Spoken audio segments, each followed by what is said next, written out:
கர்த்தருடைய பரிசுத்த நாமம் மகிமைப்படுவதாக. ஆண்டவராகிய இயேசு கிறிஸ்துவின் நாமத்தினாலே உங்கள் யாவரையும் வாழ்த்தி வரவேற்கிறேன். இயேசப்பா உங்களை ஆசீர்வதிப்பாராக. இன்றைக்கு பிரசங்கத்துக்கு ஆதாரணமான வேத பகுதி எபிரேயருக்கு எழுதின நிருபம் 6:14 வாசிக்கலாம். நிச்சயமாக நான் உன்னை ஆசீர்வதிக்கவே ஆசீர்வதித்து, நிச்சயமாக உன்னை ஆசீர்வதிக்கவே ஆசீர்வதித்து உன்னை பெருகவே பெருக பண்ணுவேன் என்றார்.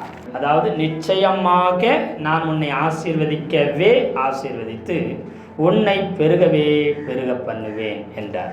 அல்லேலூயா. நிச்சயமாய் ஆசீர்வதித்து பெருக பண்ணுவேன். தலைப்பில் நம்ம பிரசங்கத்தை கேட்க போகிறோம். கடந்த ஒரு சில வாரங்களாக நீ ஆசீர்வாதமாய் இருப்பாய் என்று சொல்லி நம்ம கர்த்தருடைய வார்த்தையை கேட்டோம்.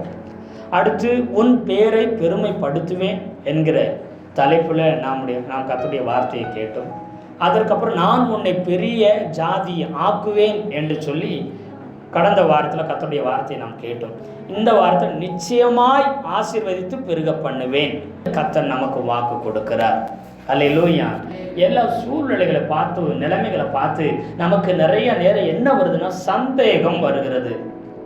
ஆண்டவர் வார்த்தை மேல சந்தேகம் வருது.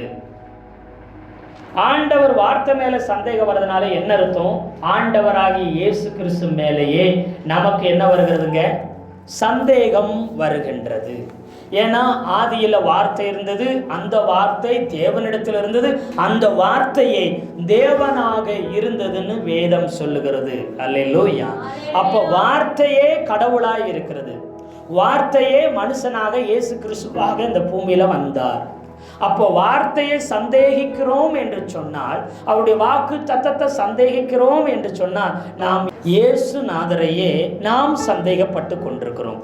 ஆனால் நாம் என்ன நினைக்கிறோம்? நடக்கிற சூழ்நிலை நிலைமையை தானே நான் சொல்கிறேன், இருக்கிற சூழ்நிலையை தானே சொல்கிறேன், வேறு எதையாவது நான் சொல்கிறேன்னா? இங்கே ஆபிரகாமை குறித்து தான் நாம் தொடர்ந்து பார்த்து கொண்டு வருகிறோம். ஆதியாகமம் 12:2-3 வாக்கு தத்தங்கள் ஆண்டவர் ஆதியிலே ஆபிரகாமுக்கு கொடுத்திருந்தார். அந்த வாக்கு தத்தத்தை இந்த வருடத்தில் நமக்கும் நம்முடைய குடும்பத்துக்கும் சபைக்கும் கொடுத்திருக்கிறார். அப்போ ஆபிரகாமுக்கு என்னெல்லாம் நடந்துச்சோ அதெல்லாம் நம்முடைய வாழ்க்கையில் நடக்கும். ஆபிரகாமுக்கு என்னெல்லாம் கிடைச்சதோ அத்தனையும் நமக்கு கிடைக்கும் என்பதில் எந்தவித சந்தேகமும் இல்லை. எத்தனை பேர் ஆமேன்னு சொல்றீங்க? அல்லேலூயா. ஆமா சுத்தர். முதல்ல பார்த்தோம், குடும்பத்துக்குள்ள பிரச்சனை ஆபிரகாமுக்கு வந்துச்சு, குடும்பம் தள்ளி விட்டுச்சு. ஆனா ஒரு காலம் வந்த பொழுது அவன் நூற்றுக்கணக்கான குடும்பங்களை இவன் போஷித்தான், இவன் பாதுகாத்தான், இவன் காப்பாற்றுகிறவனாய், இவன் நடத்துகிறவனாய் மாறிவிட்டான். எத்தனை பேர் ஆமென் சொல்றீங்க? அல்லேலூயா. அடுத்து பார்த்தீங்கன்னா பொருளாதார பிரச்சனை வந்துச்சு. உறவுகள், சொந்த பந்தங்கள் ஆண்டவரை நம்பி வந்ததுனால, இயேசுப்பாவை நம்பி வந்ததுனால ஒதுக்க ஆரம்பிச்சிச்சு, தள்ள ஆரம்பிச்சிச்சு. பொருளாதார பிரச்சனை வந்துச்சு. அந்த பொருளாதார பிரச்சனையிலே நம்மளை ஆண்டவர் இருக்க விடவில்லை, கஷ்டத்தில் இருக்க விடலை. கொஞ்ச காலம் மாத்திரம்தான் ஆண்டவர் ஆபிரகாமை செல்வ சீமானாய் மாற்றி விட்டார். பெரிய ஒரு சக்கரவர்த்தி போல ஆண்டவர் அவனை ஆசீர்வதித்தார். பொருளாதாரத்தில் அவனை செல்வ சீமானாய் மாற்றி விட்டார். அல்லேலூயா சொல்லுங்களேன். ஒருவேளை உங்களை குடும்பம் நெருக்குதுன்னு சொன்னா, கைவிடுதுன்னு சொன்னா, தள்ளி விடுதுன்னு சொன்னா, நூற்றுக்கணக்கான குடும்பங்கள் உங்களை தேடி வரும். நீங்க அந்த குடும்பத்தை ஆசீர்வதிப்பீங்க. அல்லேலூயா சொல்லுங்களேன்.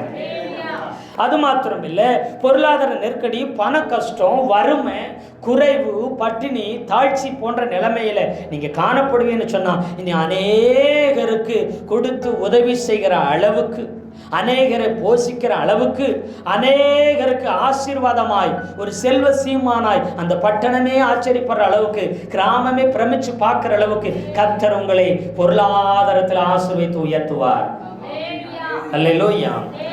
அடுத்ததாக பார்த்தீங்கன்னா, இங்கே ஆபிரகாமுக்கு என்ன வந்துச்சுன்னா நிந்தைகளும் அவமானமும் வந்துச்சு. பொருளாதார கஷ்டம் வந்ததுனால, பண நெருக்கடி வந்ததுனால, யாரிடத்தையாவது போய் உதவிக்காக, தேவைக்காக நிற்கும் பொழுது அவங்க என்ன சொல்லுவாங்க? அந்த ஆண்டவரை நம்பி, அந்த இயேசுவை நம்பி போனேல, இன்னைக்கு உனக்கு இது வேணும், இதுக்கு மேலே வேணும், இவ்வளவு கஷ்டமா? நாங்கள் இருக்கிற வரைக்கும் உனக்கு கஷ்டம் இல்லை, எங்களெல்லாம் வேண்டாண்டு இயேசுநாதரை நம்பி போனையே, இன்னைக்கு என்னாச்சு? இந்த கஷ்டம் வந்துருச்சா, இந்த நெருக்கம் வந்துருச்சான்னு நிந்திச்சாங்க, அவமானமும் படுத்தினார்கள். ஆனா ஆண்டவர் அப்படியே விட்டு விடவில்லை. அல்லேலூயா. அவன் நீதியை பட்ட பகலை போல விளங்க பண்ணினார். அவனுடைய நீதி வெளிப்பட்டது, அவனுடைய விசுவாசத்தின் மேன்மை வெளிப்பட்டது. அவனை கர்த்தரே கனம் பண்ணினார். எழுந்து போன எல்லாம் பல மடங்கு கர்த்தர் திருப்பி கொடுத்தார். எத்தனை பேர் ஆமென் சொல்றீங்க? நிந்திச்சவங்க, நிந்தனை பண்ணவங்க அவங்கிட்ட வந்து நிக்க வச்சாரு. அவமானப்படுத்தினவங்களை, அசிங்கப்படுத்தினவங்க ஆபிரகாம் இடத்துல வந்து கெஞ்சி கேட்கும்படிக்கு கர்த்தர் மாற்றினார். அவரை கனப்படுத்தி உயர்த்தினார். எத்தனை பேர் ஆமென் சொல்றீங்க? அல்லேலூயா, அல்லேலூயா. அதோடு கூட இல்லை, அடுத்து பார்த்தீங்கன்னா துரோகமும் இழப்பும் வந்துச்சு. நல்ல கூடவே இருந்தவங்க, நன்மைகளை பெற்றுக்கிட்டவங்க, நம்ம உதவியை பெற்றுக்கிட்டவங்க, நம்ம இடத்துல ஆசீர்வாதத்தையும் ஆறுதலையும் எல்லாவற்றையும் நன்மைகளை பெற்றுக்கொண்டவங்க இன்னைக்கு கூட இருந்து கொண்டே என்ன செய்தாங்க? நன்மைகளை பெற்று இப்ப முதுகலை குத்திட்டாங்க. துரோகம், நம்பிக்கை துரோகம் பண்ணி விட்டாங்க. நமக்கு எதிராகவே என்ன செய்தாங்க? திரும்பி விட்டார்கள். அப்படி திருமண பொழுதும் ஆபிரகாம் பொறுமையோடு விட்டு கொடுத்தான். அவர்களை ஒன்று சொல்லவில்லை, அவங்களை குற்றம் சாட்டவில்லை, அமைதியாய் பொறுமையாய் விட்டு விட்டான். அல்லேலூயா. அவனுக்கு துரோகம் மட்டுமில்லை, இழப்பும் சேர்ந்து வந்துச்சு. இழப்பும் வந்துச்சு, துரோகமும், நம்பிக்கை துரோகம் வந்தது. ஆனாலும் கர்த்தர் அவனை விட்டு விடவில்லை. அவன் இழந்து போன எல்லாவற்றையும் பல மடங்கு திருப்பியும் கொடுத்தார். அல்லேலூயா. அந்த துரோகம் பண்ணினவங்களை ஆபிரகாம் மூலம் விடுதலையும் உதவியும் தூக்கியும் விட்டார். யார் உங்களுக்கு துரோகம் பண்ணாங்களோ, யார் உங்க முதுகுல குத்துறாங்களோ அவங்களுக்கு உங்க உதவி தேவைப்படும். விழுந்து கிடப்பாங்க, சிறைப்பட்டு கிடப்பாங்க, ஏதோ ஒரு காரியத்துல அடிமைப்பட்டு கிடப்பாங்க. உங்களை கொண்டுதான் கர்த்தர் அவர்களை விடுதலை ஆக்குவார். அவர்களுக்கு மறுவாழ்வை கர்த்தர் தருவார். எத்தனை பேர் ஆமென் சொல்றீங்க? அதனால நீங்க கவலைப்பட வேண்டாம். அதோடு கூட இல்லாம அடுத்து காரணம்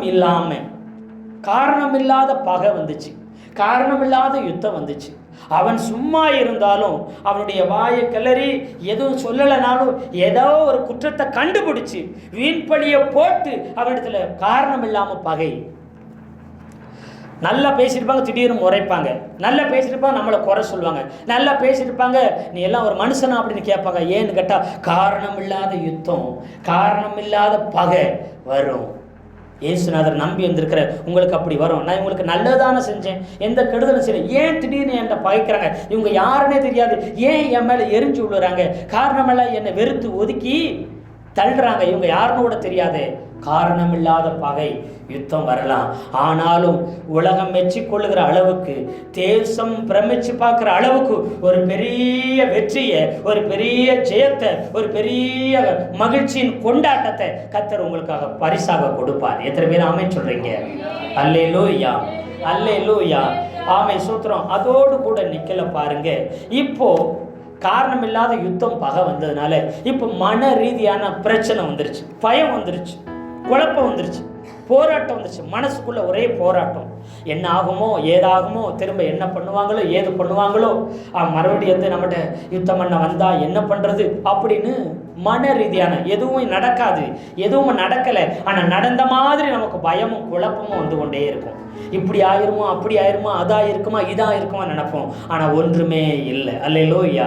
அப்பொழுது ஆபிரகாமுக்கு தரிசனத்தில் கர்த்தர் வசனத்தை அனுப்பினார். என்ன? பயப்படாதே, நான் உனக்கு கேடகமாய், நான் உனக்கு பாதுகாப்பாக இருக்கிறேன் என்று சொன்னார். எத்தனை பேர் ஆமென் சொல்றீங்க? பயப்படுற உங்களுக்கு நேரம் கர்த்தர் வார்த்தையை அனுப்புறாரு.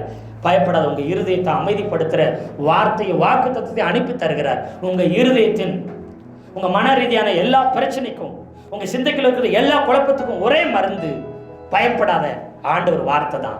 எத்தனை பேர் ஆமென் சொல்றீங்க? அந்த வார்த்தை கொந்தளிக்கிற அமைச்சர் கொதித்து கொண்டிருக்கிற உங்க இருதயத்தை அமைதிப்படுத்தும், கொந்தளிக்கிற உங்க மனதை, உங்க சிந்தையை அமைதியாக்கி விடும். எத்தனை பேர் ஆமென் சொல்றீங்க?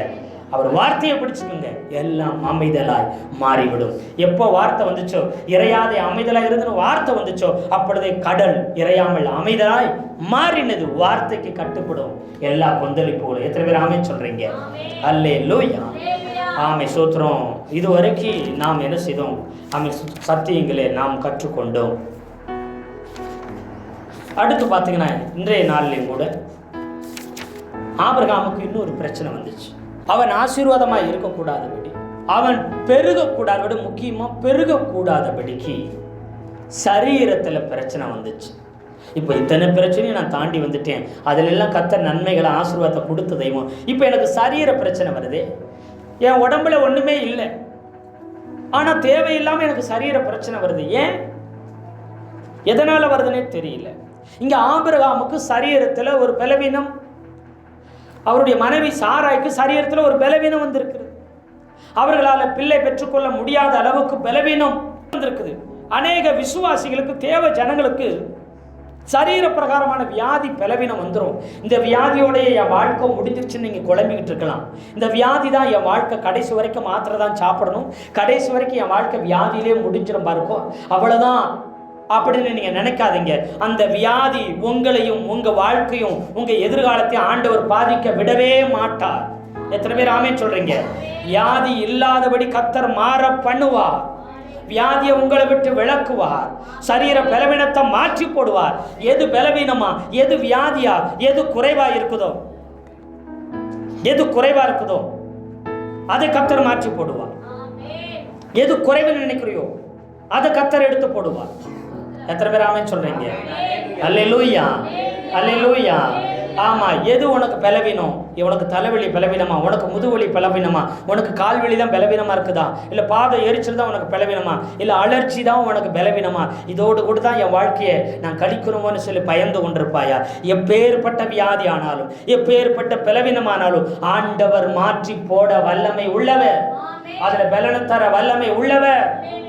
ஒரு பிள்ளை கூட பெற்றெடுக்க பலன் இல்லாமல் இருந்த ஆபிரகாமையும் சாராளையும் ஆண்டவர் ஒரு பெரிய தேசமாகும்படி, பெரிய சந்ததியை பெற்றெடுக்கும்படிக்கு, ஆமை சுத்த திரள் கூட்டத்துக்கு, ஜாதிகளுக்கும் தகப்பனாய் தாயாய் மாறும்படிக்கு கர்த்தர் அவனை மாற்றி விட்டார். எத்தனை பேர் ஆமென் சொல்றீங்க?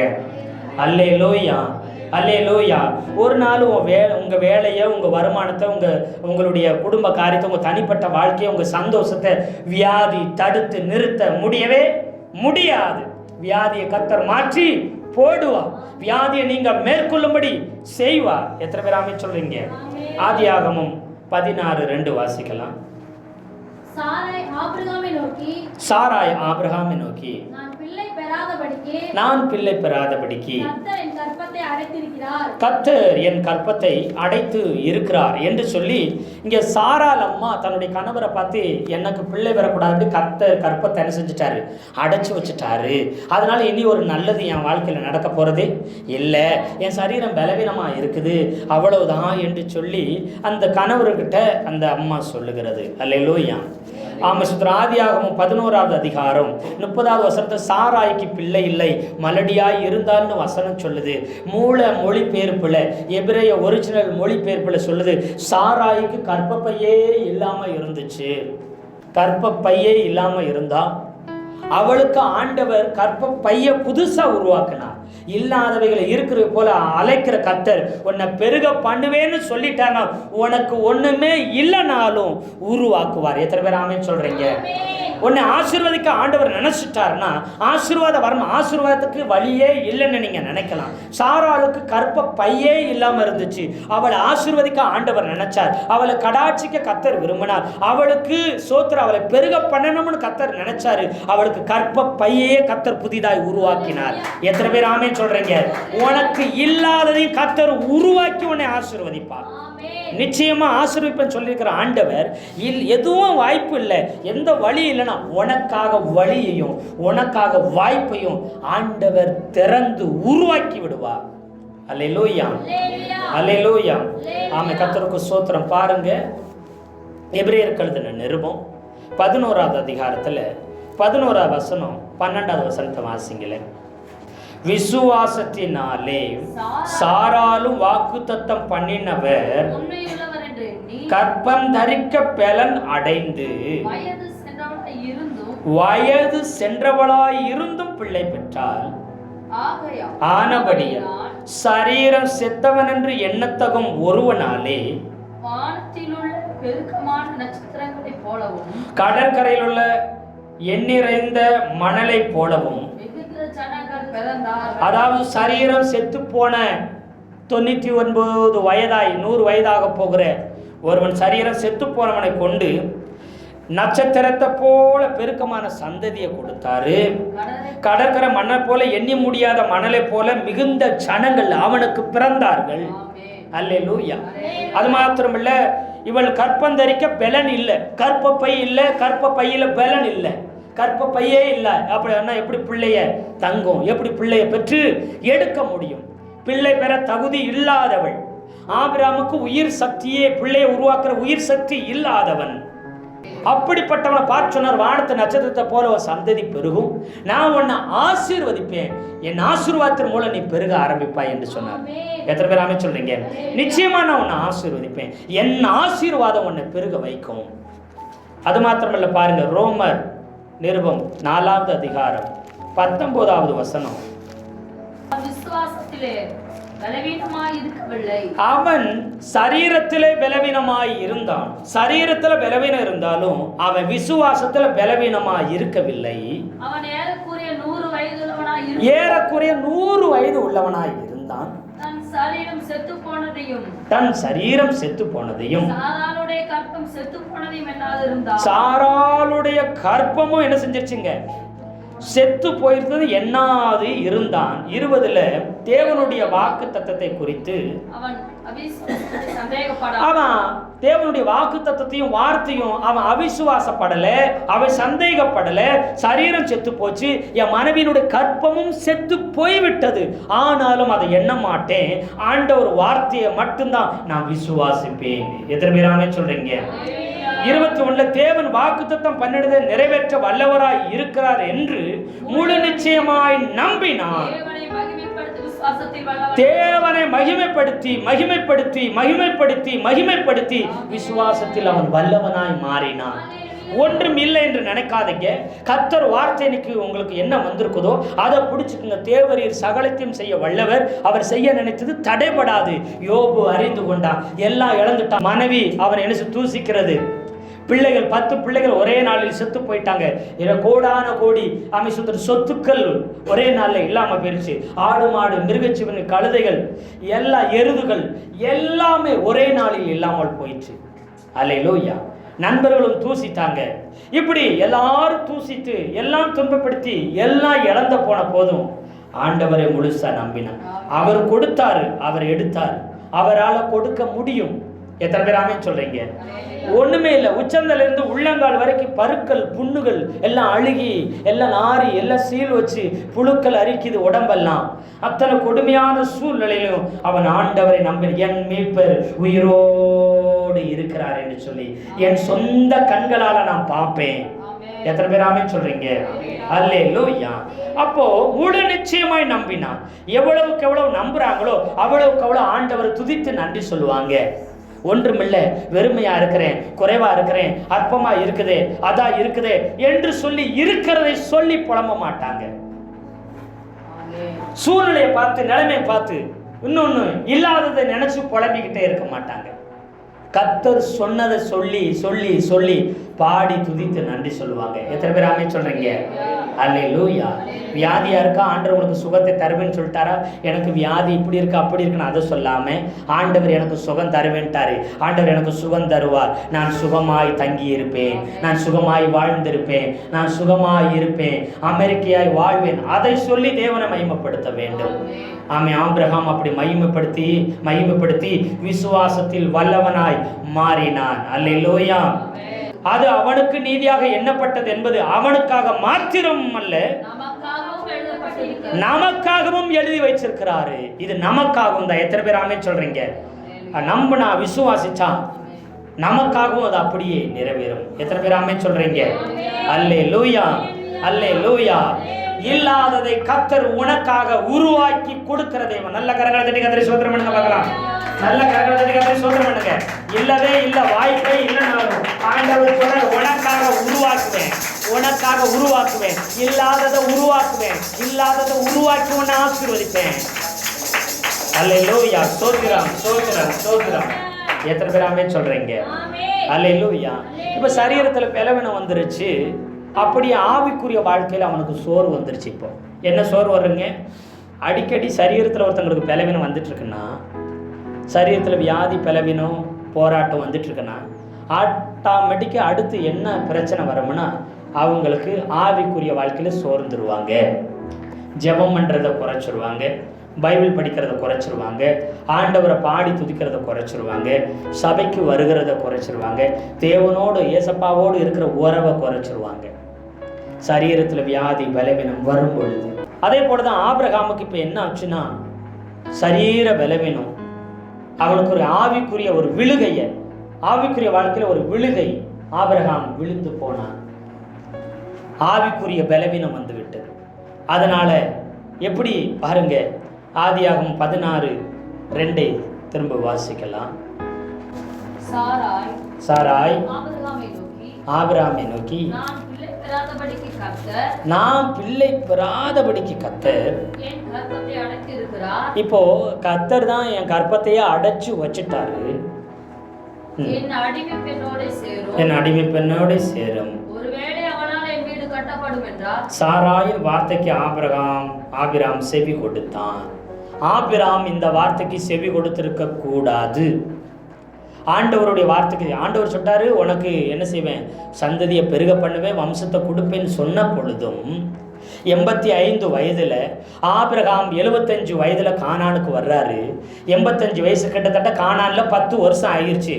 அந்த பட்டணத்துடைய அந்த நாட்டுடைய கலாச்சாரம் பழக்கம் என்னன்னா, ஒரு கணவன் மனைவிக்கு 10 வருடம் பிள்ளைகள் இல்லை என்று சொன்னால் அந்த நாட்டு கலாச்சாரத்தின் படி அந்த மனைவியுடைய சகோதரியோ அந்த சித்தப்பா பெரியப்பா பிள்ளைகளோ உறவுக்கார பிள்ளைகளையோ என்ன செய்யணும், தங்கச்சி இருந்தாலோ அவர்களை மனம் முடிச்சு வைக்கிற பழக்கம் இருந்துச்சு. இன்றைக்கும் ஒரு சில கிராமங்களில் பாருங்கள், அக்காவுக்கு குழந்தை இல்லை என்று சொன்னால் உடனே என்ன செய்வாங்க, தங்கச்சி என்ன செய்வாங்க, தங்கச்சி இருந்தால் தங்கச்சி என்ன செய்வாங்க, திருமணம் முடிச்சு கொடுப்பாங்க.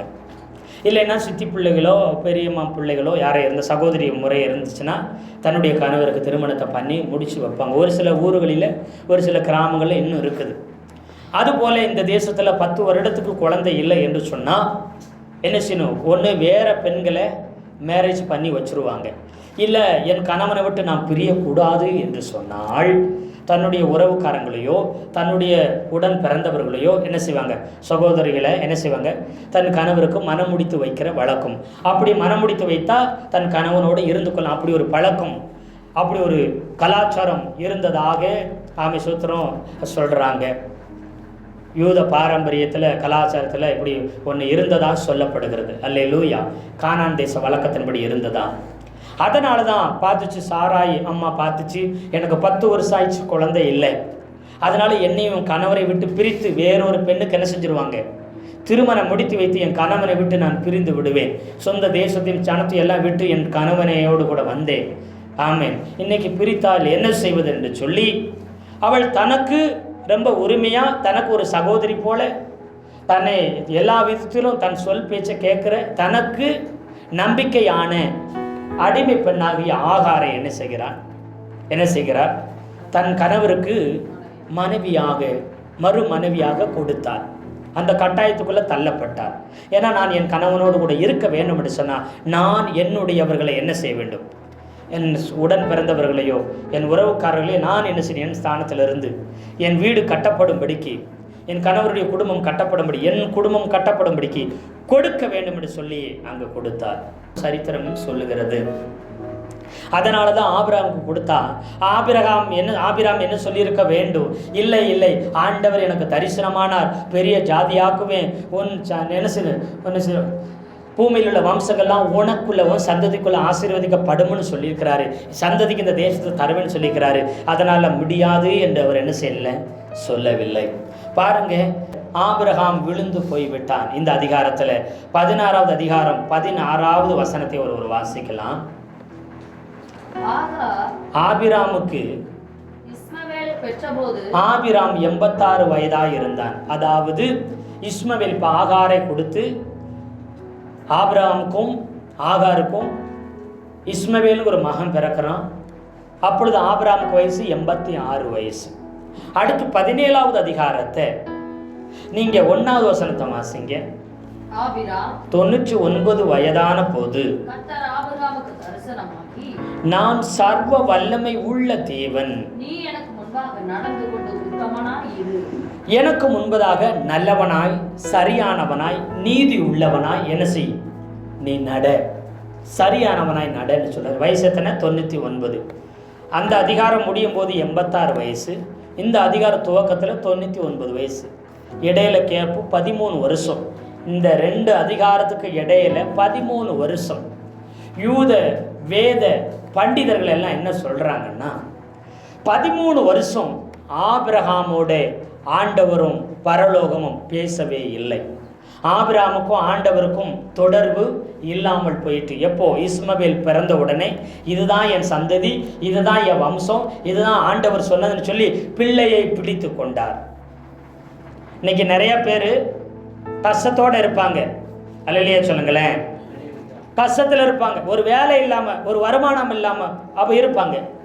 ஆண்டவரை தேடி தேடி ஓடி வருவாங்க. வேலை வந்த உடனே பிள்ளை இல்லை பிள்ளை இல்லைன்னு சொல்லிகிட்டே இருப்பாங்க.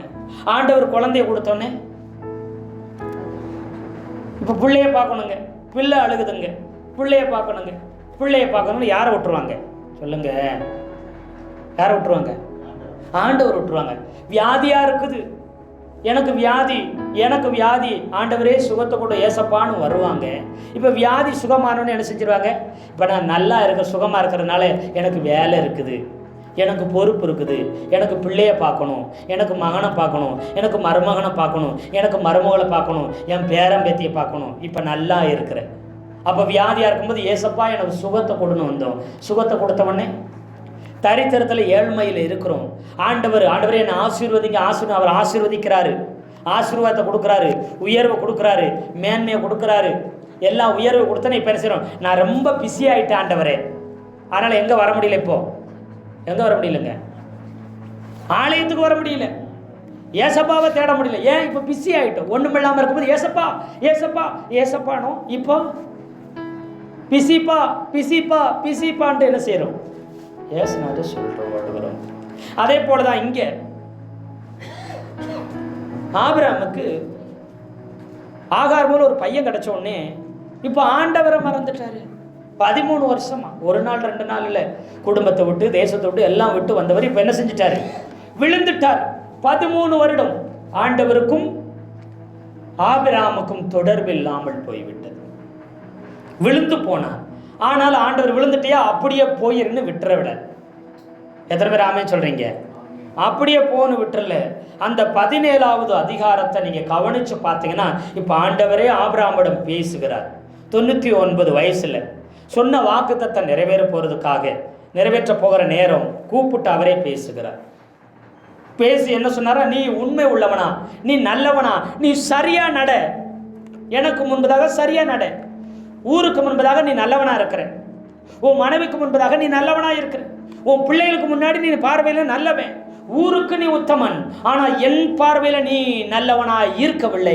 நல்லவனா இரு, நீ உத்தமனா இரு, எனக்கு முன்பா சரியா நட என்று அங்கு சொல்லுகிறார். அல்லேலூயா.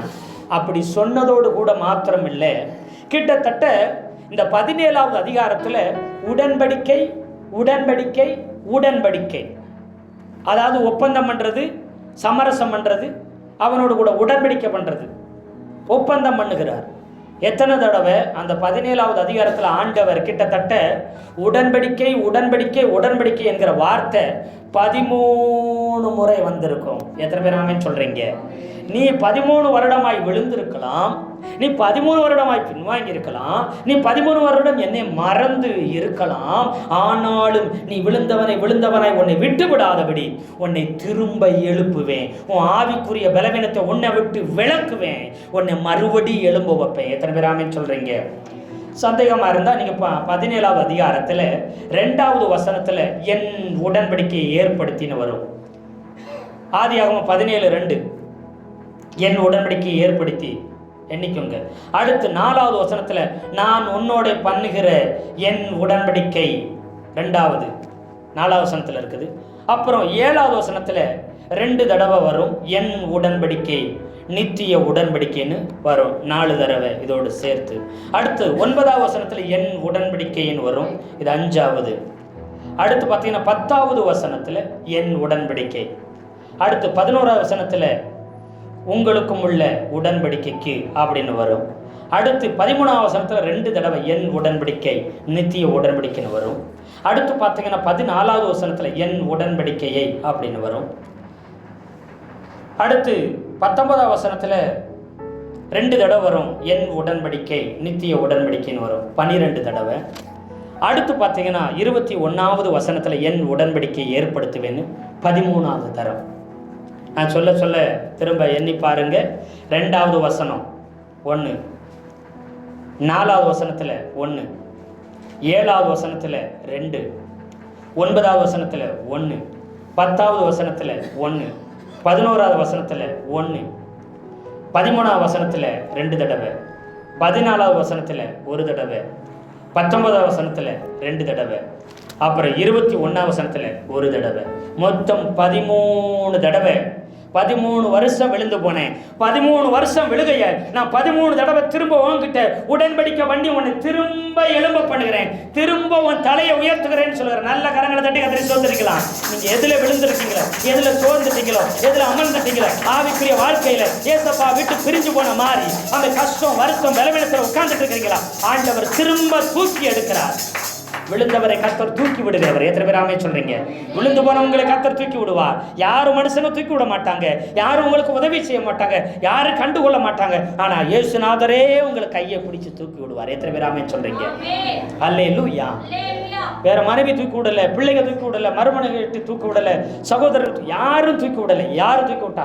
கர்த்தரே கையை பிடிச்சு தூக்கி விட்டார் அவனை. ஆவிக்குரிய வாழ்க்கையில எழும்பி வா, ஜெபக்குரிய வா, எழும்பி வா, ஊழித்து விட்டே எழும்பி வா, அபிஷேகத்தை இழந்தது போல இருக்க எழும்பி வா, பாடுகிற ஆராதிக்கிற கிருபையை விட்டுட்டியா எழும்பி வா, நானே தூக்கி விடுகிறேன். எத்தனை பேர் ஆமென் சொல்றீங்க? அவரே மறுபடியும் உங்களை எழுப்பி நிலைநிறுத்துவார். ஆவிக்குரிய பலவீனம் என்ன? இனிமே நான் கோவப்படக்கூடாதுன்னு நினைப்பீங்க. அன்னைக்கு தான் உங்களை டென்ஷன் ஏற்றி உங்களுக்கு கோவப்பட வைப்பாங்க, தட்டுகள் எல்லாம் பறக்க விடும். அவர் பார்த்தனா இனிமே நான் சண்டையே போட மாட்டேன்னு என்னைக்கு தீர்மானம் எடுக்கிறீங்க, அன்னைக்கு தான் சண்டையே ஆரம்பிச்சிடும். இப்படி சின்ன சின்ன பலவீனம் வரும், சின்ன சின்ன பாவங்கள், சின்ன சின்ன குறைகள் நம்மை பாவத்தில் அமிழ்த்தி ஆண்டவர்கிட்ட பிரிக்கும். மனுஷங்கள், உறவுகள், பணம், சொத்து, பேர் புகழ், ஏதோ ஒன்று நம்மளை பிரிக்கும். இயேசுநாதரை விட்டு பிரிக்க பார்க்கும். ஆனா நம்மை அறியாம நாம பிரிந்தாலும் கர்த்தர் நம்மை விட்டு பிரிய மாட்டார். எத்தனை பேர் ஆமென் சொல்றீங்க? அவர் நான் உன்னை விட்டு விலகுவதுமில்லை, உன்னை கைவிடுவதுமில்லை என்று சொன்ன கர்த்தர் அவர் விலகவும் கைவிடவும் மாட்டார், அவர் உன்னை மறக்கவும் மாட்டார். எத்தனை பேர் ஆமென் சொல்றீங்க? அல்லேலூயா, அல்லேலூயா. ஆமா, கர்த்தருடைய நல்ல நாமம் மகிமைப்படுவதாக. அதனால விழுந்து கிடக்கிற உங்களை கர்த்தர் மீண்டும் அவர் தூக்கி விடுகிறார். அதனால நீங்க கவலைப்படாம தைரியமா வாங்க. அதை விட எப்ப பார்த்தா நான் விழுந்துட்டேன், நான் சரியில்லை, நான் பாவி, நான் பாவி, நான் பாவி அப்படின்னு சொல்லி நிற்காதீங்க. சின்ன சின்ன பலவீனம், சின்ன சின்ன குறைவு வரும்போது, ஜெபக்குறைவு, வேத வாசிப்பு குறைவு, ஆண்டவர் துதிக்கிறது உயர்த்துகிறது, ஒரு சில பலவீனம் குறைவு ஏதோ ஒரு சூழ்நிலையில் வந்துருச்சுன்னா அதையே காலமில்ல சொல்லிட்டு இருக்காங்க, நான் பலவீனன், நான் குறைவுள்ளவன், நான் பாவி, நான் சரியில்லைன்னு சொல்லாதீங்க. எப்பொழுதும் பிசாசானவன் குற்றம் சாட்டிக்கிட்டே இருப்பான். குறை கண்டுபிடிக்கிறவன், குற்றம் சாட்டுகிறவன் பிசாசு. ஏன்னா வெளிப்படுத்தல் 12:10 அந்த வசனத்தை வாசிங்க. வெளிப்படுத்தல் 12:10. அப்பொழுது வானத்திலே ஒரு பெரிய சத்தம் உண்டாகி, இப்பொழுது ரட்சிப்பும் வல்லமையும் நமது தேவனுடைய ராஜ்யமும் அவருடைய கிறிஸ்துவின் அதிகாரம் உண்டாகி இருக்கிறது. இரவும் பகலும் நம்முடைய தேவனுக்கு முன்பாக, இரவும் பகலும் நம்முடைய தேவனுக்கு முன்பாக நம்முடைய சகோதரர் மேல் குற்றம் சுமத்தும் பொருட்டு, நம்முடைய சகோதரர் மேல் குற்றம் சுமத்தும் பொருட்டு மேல் குற்றம் சாட்டுகிறவன் தள்ளப்பட்டு, அவர்கள் மேல் நம் மேல இரவும் பகலும் பிசாசானும் சாத்தானும் குற்றம் சொல்லிக்கிட்டே இருக்கிறான். அப்ப குற்றம் சொல்லுகிற ஆவி, நீ பாவி பாவின்னு சொல்லிக்கிட்டு இருக்கிற ஆவி என்ன ஆவி? அது பிசாசு இடத்துல வந்த ஆவி. அது தூக்கி எறியவனும். வசனம் சொல்லுது, ஒருவனின் இருதயத்தின் நினைவுகள் எப்படி இருக்கிறதோ அப்படியே அவனும் இருக்கிறான். ஒருத்தனுடைய நினைவு எப்படி இருக்குதோ அவனும் அப்படித்தான் இருப்பானா. நான் பாவி, நான் நல்லவில்லை, நான் பாவி, நான் பாவி, நான் பாவின்னு சொல்லிக்கொண்டே இருந்தான். அவன் பாவியாகவே வாழ்கிறான், பாவியாகவே இருக்கிறான். பாவத்திலிருந்து வெளியில வர முடியலை. ஒரு சில நேரம் நாம் தவறுவோம், பாவம் செய்வோம். அப்பொழுது ஆண்டவர், ஆவியானவர் உணர்த்துவார், நீ தப்பு பண்ணிட்ட, இன்னும் இப்படி சொல்லிட்ட, குறை சொல்லிட்ட, பாவம் செஞ்சுட்ட, இதை உடன்படிக்கை மீறிட்ட, இது தப்புன்னு உணர்த்துவார். அப்பொழுது பாவத்தை அறிக்கை செய்து, நான் பாவம் செய்து விட்டேன், என்னை மன்னிங்க, எனக்கு உதவி செய்யுங்க, நான் உங்களுடைய பிள்ளை அப்படின்னு செபிக்கணும். அல்லேலூயா. ஜெபிச்ச உடனே அந்த எண்ணம் உங்களை விட்டு போயிடும். அந்த பாவத்தை ஆண்டவர் மன்னித்து விடுவார். அதற்கப்புறம் நான் பாவியிலும் பாவி, பிரதான பாவின்னு சொல்லி கொண்டு இருக்க கூடாது.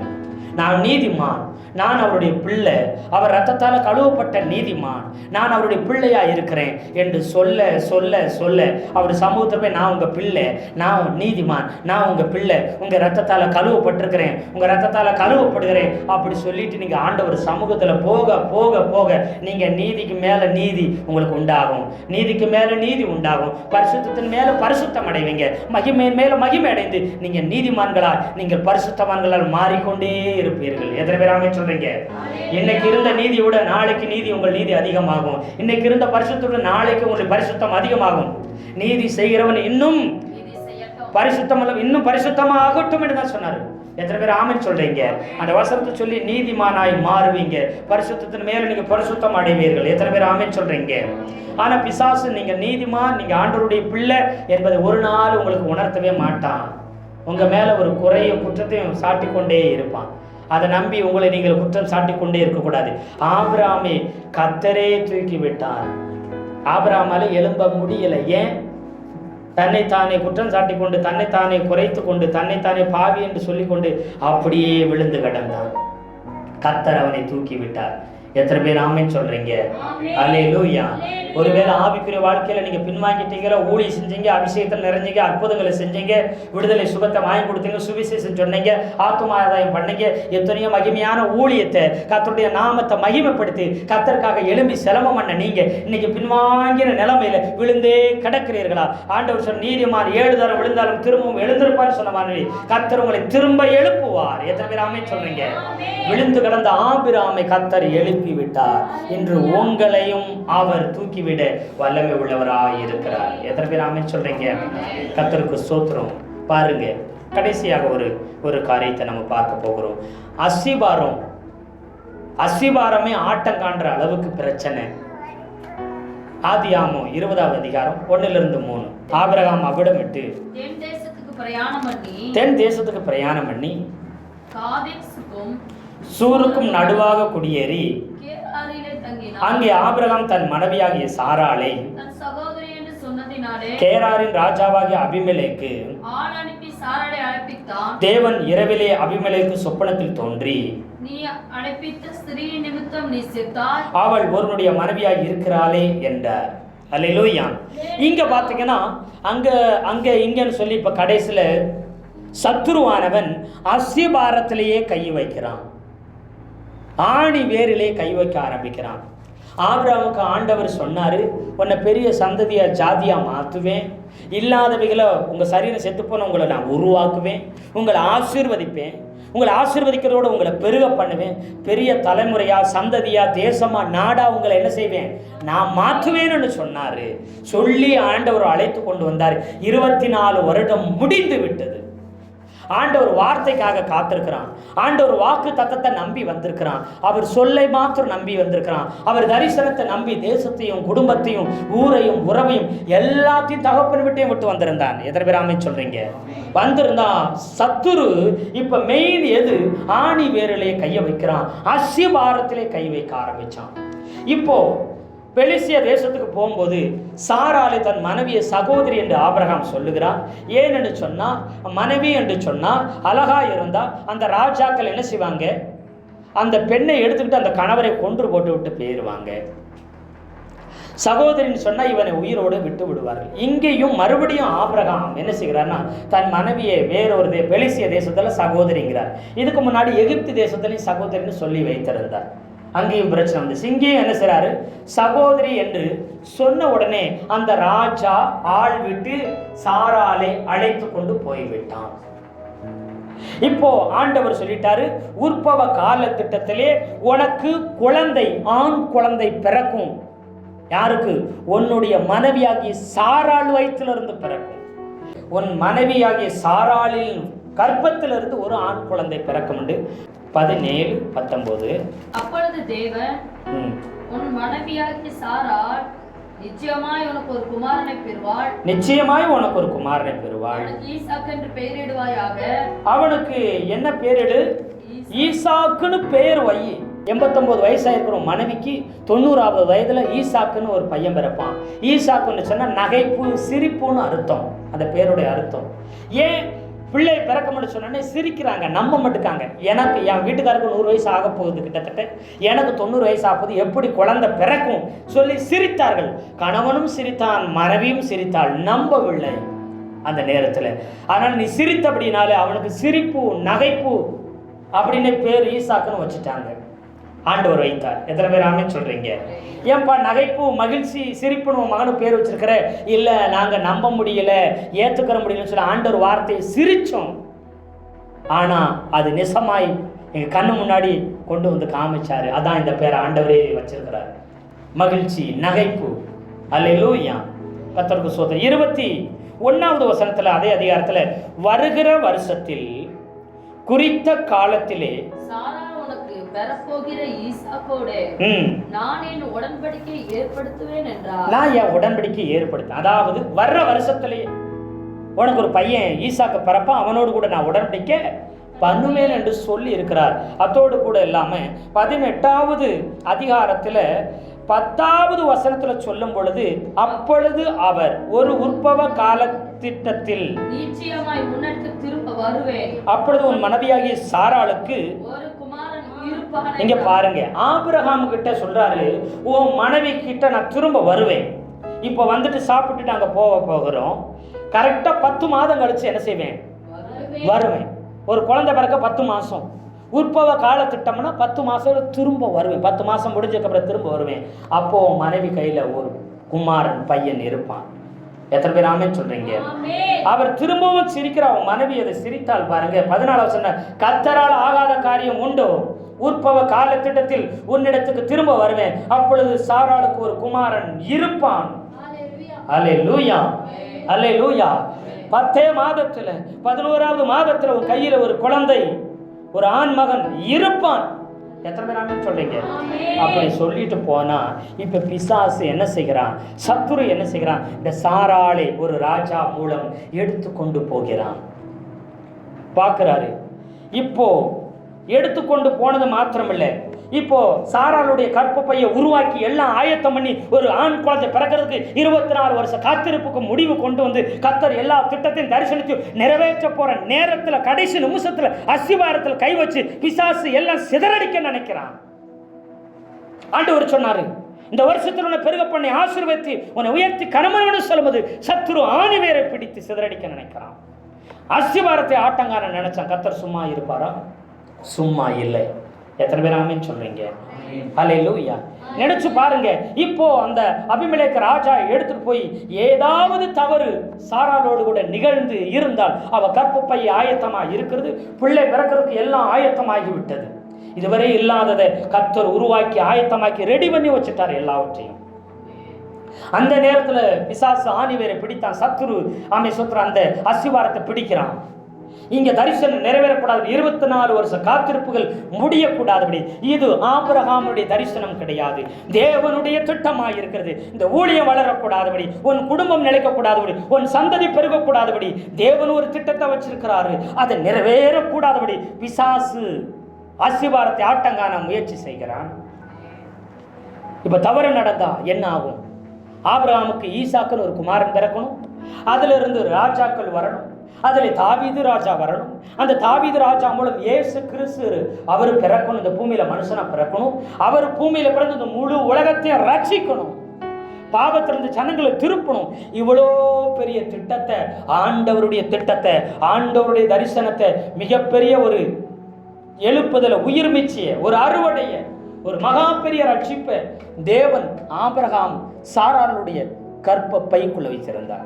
எத்தனை பேர் ஆமென் சொல்றீங்க? அல்லேலூயா. அவ்வளவு பெரிய திட்டம், இது தேவனுடைய திட்டம். இது ஆபிரகாமின் திட்டம் மாத்திரம் இல்லை.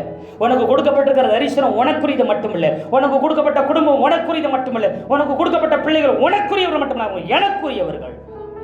எத்தனை பேர் ஆமென் சொல்றீங்க? அவங்க எனக்குரியவங்க. அவங்க எப்படி குறைவோடு இருப்பாங்க, அவங்க எப்படி பலவீனமா இருப்பாங்க, அவங்க எப்படி ஒண்ணுமில்லாம இருப்பாங்க, அவங்க எப்படி வழி தவறி போவார்கள். எப்படி விடுவேன்? 20 வருஷமா 25 வருஷமா காத்து கொண்டிருக்கிற, எப்படி விடுவார் கர்த்தர்? கர்த்தர் வெகுண்டு எழுந்தா கோபம் கொண்டு எழுந்தார். வீதியில் சண்டை போடுற சின்ன பையங்க சண்டை போட்டு இருக்கும்போது சண்டை போட்டு பயங்கரமாக டென்ஷன் ஆகிட்டேன். இன்னைக்கு மவனை நீ செத்த அப்படின்னு கோபத்தில் பல்ல கடிச்சு திட்டுவாங்க, பார்த்துருக்கீங்களா? என்ன நினச்சி இன்னைக்கு அவ்வளோதான நீ செத்த அப்படிம்பாங்க.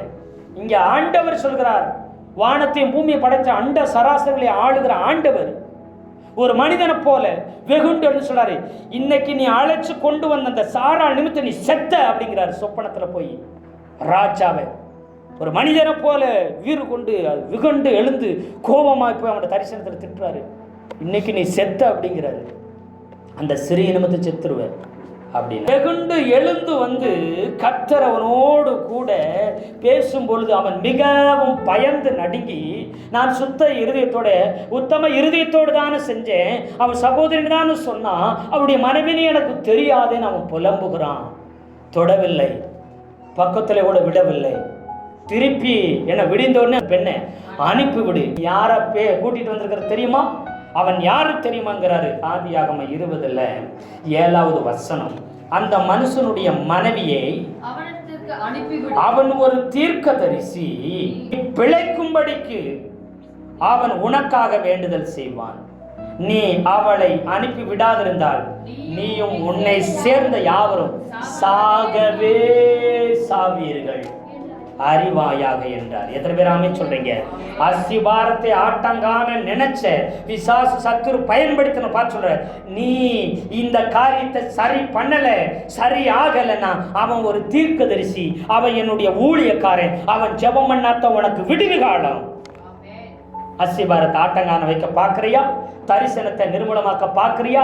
என்னுடைய ஊழியத்தை சிதறடிக்க நினைக்கிறியா? என் திட்டத்தை சிதறடிக்க நினைக்கிறியா? அவன் ஜெபித்தால் தான் உனக்கு வாழ்வு. எத்தனை பேர் ஆமென் சொல்றீங்க? அல்லேலூயா, அல்லேலூயா. அவன் வேண்டிக் கொண்டால் தான் உனக்கு வாழ்வு, அவன் வேண்டிக் கொள்ளாவிட்டால் உனக்கு சாவு நிச்சயம் என்று சொல்லி அங்க சொல்லுகிறார். ஆசீர்வதிக்கிறவர்கள் ஆசீர்வதிப்பேன், சபிக்க நினைச்ச சபிப்பேன் என்று கர்த்தர் சொன்னாரே. அது அவருடைய தரிசனம், அவருடைய ஊழியம், அவருடைய அழைப்பு, அவருடைய அபிஷேகம், அவருடைய தெரிந்து கொள்ளுதல். குற்றம் சாட்டுகிறது நீ யார்? அவருடைய தரிசனத்தை அவரையும் குறை சொல்லாத, அவருடைய அழைப்பை, அவருடைய ஊழியத்தை, அவருடைய திட்டத்தையும் தடை பண்ண நினைக்காத. கர்த்தர் வெகுண்டெழுவார், சும்மா இருக்கவே மாட்டார். எத்தனை பேர் ஆமென் சொல்றீங்க? அல்லேலூயா, அல்லேலூயா. ஆமா, பிரச்சனையை பார்த்துட்டு உன் அசிபார ஆட்டம் காணுகிறத பார்த்துட்டு சத்ரு ஆணி வேற பிடிக்கிறத பார்த்து ஆண்டவர் அமைதியா இருக்கிறவர் அல்ல. அவர் வெகுண்டெழுந்து காரியத்தை தீவிரமாய் நடப்பிக்கிற தெய்வம். எத்தனை பேர் ஆமென் செய்யுங்க? அவர் உனக்காக யுத்தம் பண்ணுவார். பேசாமல் சும்மா இருப்பாரா? இல்லை, உனக்காக யுத்தம் பண்ணுவார். உனக்கான சகல காரியத்திலும் அவர் செய்து முடிப்பார். ஆபிரகாமுடைய வாழ்க்கையில் 9 விதமான பிரச்சனை வந்தது. இன்னைக்கு ஒவ்வொரு கிறிஸ்தவனுக்கு விசுவாசிக்கும் 9 வகையான பிரச்சனைகள் வருகிறது, போராட்டங்கள் வருகிறது. அதிலிருந்து கர்த்தர் நம்மை மேற்கொள்ளும்படி ஆவியின் கனி 9 விதமான காரியங்களை நம்முடைய வாழ்க்கையில வெளிப்பட பண்ணுவார். அதை மேற்கொள்ளும்படிக்கு 9 விதமான வரங்களை கர்த்தர் நமக்கு தருகிறார். எத்தனை பேர் ஆமென் சொல்றீங்க? அல்லேலூயா, அல்லேலூயா. கர்த்தர் சொல்லுகிறார், உனக்காக வெகுண்டெழுவார், உன்னை ஆசீர்வதிக்கும்படிக்கு. எத்தனை பேர் ஆமென் சொல்றீங்க? கர்த்தர் உனக்காக வெகுண்டெழுகிறார், சிங்காசனத்தில் அமராதபடி எழுந்து நின்று உனக்காக தீவிரமாய் செயல்படுகிறார். உன்னை பெருக பண்ணும்படி சின்னவன் 1000 சிறுவன் பலத்த ஜாதியமாய் மாறுவான். ஏற்ற காலத்தில் கர்த்தராகிய நான் இதை தீவிரமாய் நடப்பிப்பேன் என்று கர்த்தர் வாக்கு கொடுக்கிறார். நல்ல கரங்களை தட்டி கர்த்தரை ஸ்தோத்திரம் பண்ணலாமா? நல்ல கரங்களை தட்டி கர்த்தரை ஸ்தோத்திரம் பண்ணலாமா? நல்ல கையை தட்டி கர்த்தர் தீவிரமாய் நடப்பிக்கிறார். இந்த வருஷத்துல, இந்த மாதத்துல, இந்த நாட்கள்ல உங்களுக்காக, உங்க குடும்பத்துக்காக, உங்க பிள்ளைகளுக்காக, உங்க பேர பிள்ளைகளுக்காக, உங்க மேல வச்சிருக்கிற அழைப்புக்காக, உங்க மேல வச்சிருக்கிற தரிசனத்துக்காக அவர் வெகுண்டெழுந்து சீறி பாய்ந்து அவரே எல்லாவற்றையும் செய்து முடிப்பார். பெருக பண்ணுவார், ஆசீர்வதிப்பார், பெரிய சாதியாக்குவார், உங்களை ஆசீர்வாதமாய் மாற்றுவார், உங்கள் பேரை பெருமைப்படுத்துவார். கர்த்தர் தாமே இந்த வார்த்தையை கொண்டு நம்ம ஒவ்வொருத்தரையும் ஆசீர்வதிப்பாராக. ஆமென், ஆமென்.